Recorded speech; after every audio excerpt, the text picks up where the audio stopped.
Hey, what's up, guys? Today I'm going to explain how I get my bass tone. The bass tone we're going to be achieving it sounds like this in the mix.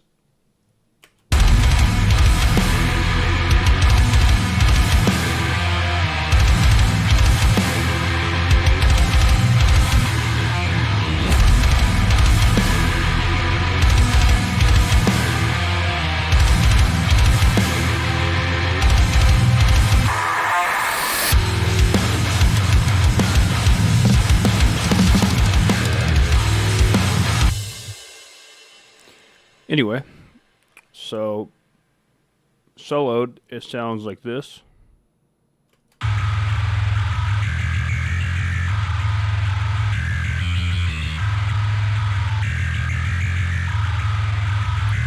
So on and so forth. So let's have a look at what I'm doing here. I'm kind of doing the split trick where you split the sub and the grit, but I'm kind of doing it all in one track. So I don't have two tracks for the bass.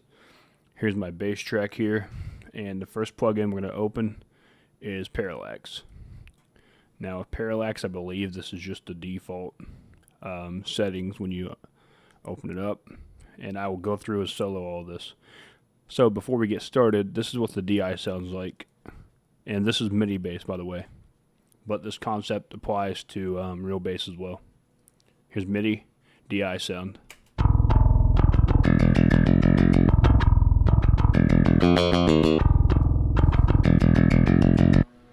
Then we add Parallax. There's a lawnmower outside of my house. That's great.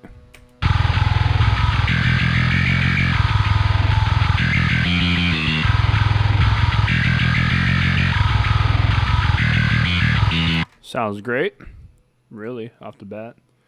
I'm using bus glue, and with bus glue, I believe what's happening is I'm splitting the sub with the grit track. So when we add in Parallax, it goes from this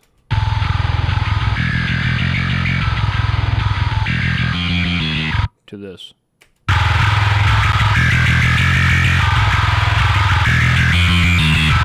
Obviously, there's a volume shift there, but there's also some other stuff going on. If your ears are trained to hear that, you'll hear what's going on. So after that, we're going into an EQ. And the EQ does this. I'm going to bypass it. Here's what it sounds like without the EQ. With.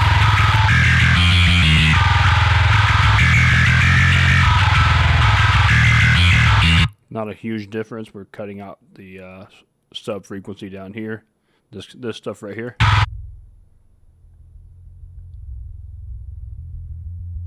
Just doesn't make any sense to keep that. All it does is, clears it up so the kick drum can have a little breathing room. I didn't like this sound here.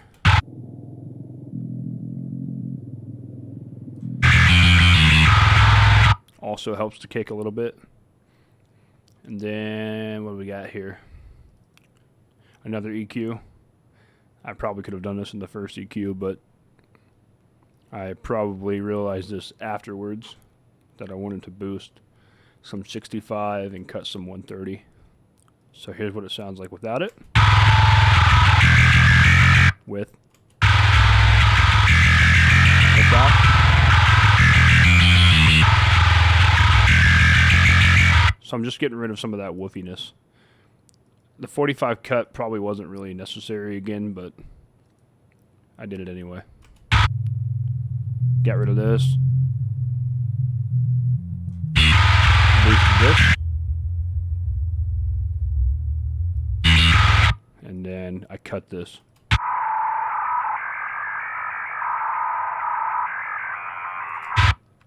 So then we got this. And then I'm already hearing that the high end is a little too much. So I could have cut it in FabFilter. But instead, I decided to use a multiband compressor. You can use C4, you can use the FabFilter one, doesn't really matter. You can actually do a dynamic EQ. It'll do similar things as well, I chose this, so here's my band here. All of these other bands, like this band here, this band, this band. So, sorry, these two bands are bypassed. I only have this one in. So here's what I'm cutting. That noise right there, I didn't like it. So I'll turn it off and on.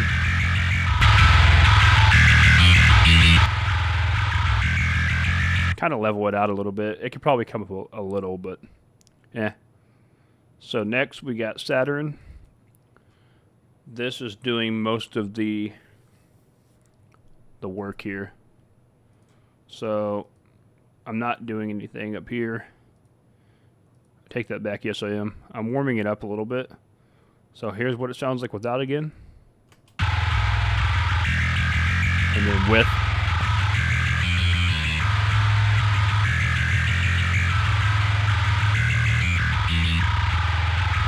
You can hear the lower mids are coming through a little bit more. So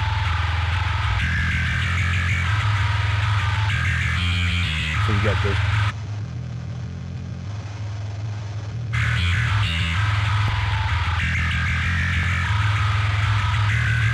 Kind of saturates it a little bit. And then I'm running max bass. It's doing a little bit as well.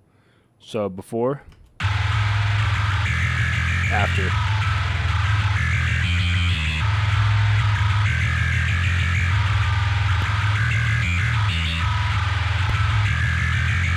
Just kind of hyping it up just a little bit. It's very subtle, at least to my ears. And then I'm running C4 again. And this C4 is, am I actually using this? Hold on, let me see here.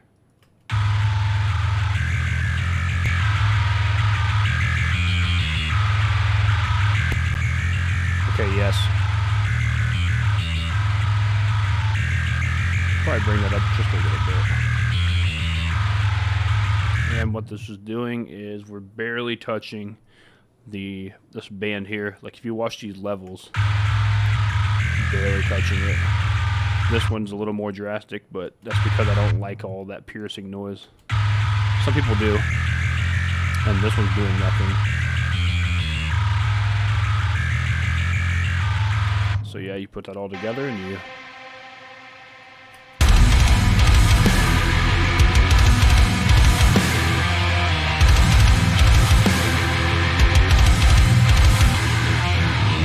play just the drum and the bass.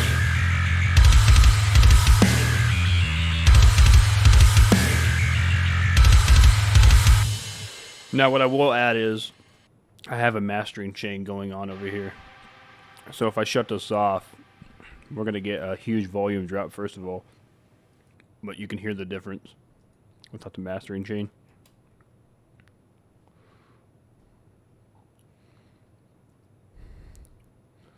But none of this ever changes. Like this mix tool is just there just in case my mix is a little too hot. I turn the volume down a bit. Pultec 1 dB at 100. That's all. Everything else is default. SSL. There's the settings. You can see the threshold. I'm not doing anything with the take it in the full mix.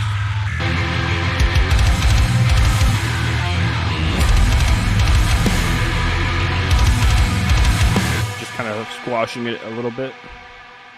I get like 3 dB of compression, maybe 2. Sometimes 4, depends on the song. Then after that we have Virtual Mix Rack. And I'll show you how hard I'm hitting that. Sometimes I redline it completely. Just depends on the vibe.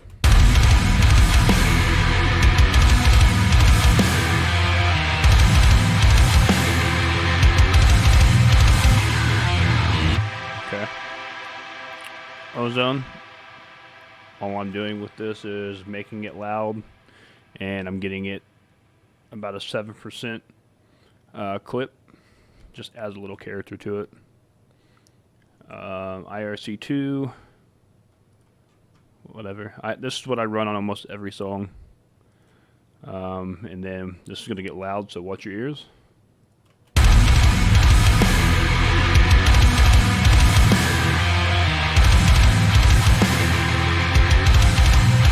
I like to keep this about -6. Sometimes a little louder.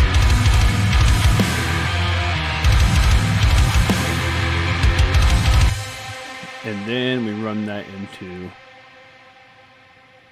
L2. I keep it on, oh, not that. I keep it on transparent. Well, evidently this one I didn't, but we probably should. So let's go to transparent and unlink these. And I just crank this up until it's just clipping a little bit.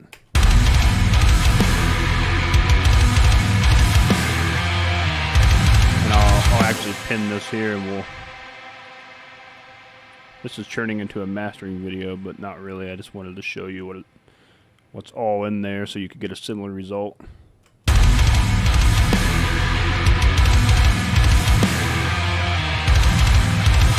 I look for like -1, -2 clip. It just cuts the peaks down, gets rid of some of the dynamics, because we don't need dynamics in metal. So, no, I'm kidding, but that's just what I prefer. Just slam it, baby, you know.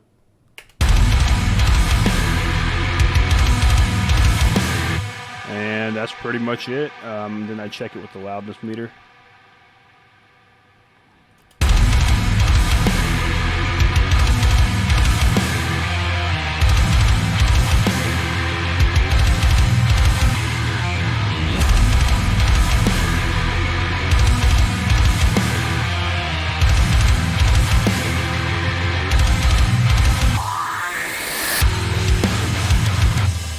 Yeah, that's pretty much it. That's pretty loud.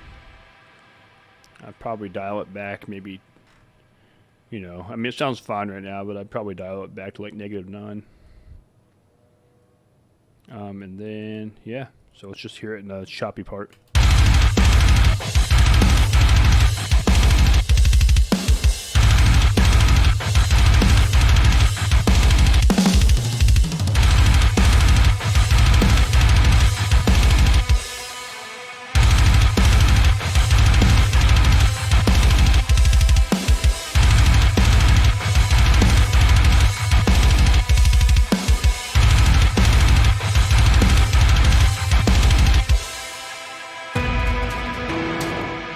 But yeah, guys, thanks for tuning in, and I hope to do more videos soon. Sorry, I've been away for a while. Just had time to finally do a video, so I pushed a video out for you guys, and I hope it helps. Thanks for joining. If you like what you see, hit subscribe, share it with somebody else that it might help, and comment below on anything I can help you. Anything I can help you do. So, thanks so much.